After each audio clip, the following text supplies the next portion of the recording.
This is the Lone Crater YouTube. We hope this video helps. In this video, I will explain how to use Adobe Distiller to reduce file size. First, launch Adobe Distiller from your applications. Navigate to the Settings menu and select Edit Adobe PDF Settings. Here, you can choose a predefined setting such as smallest file size as your initial configuration. This setting provides a good balance for significant file reduction, often decreasing file size by 50% or more, depending on the original document's complexity and content. Now, let's customize your PDF settings for optimal reduction. Within the Edit Adobe PDF Settings dialog, focus on image downsampling and compression.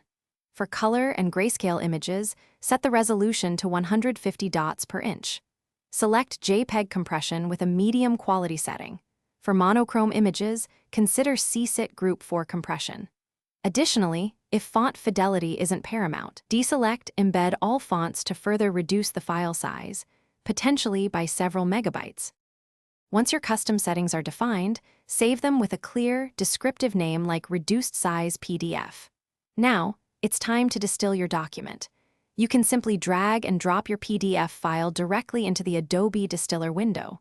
Alternatively, go to the File menu and select Open to browse for your PDF.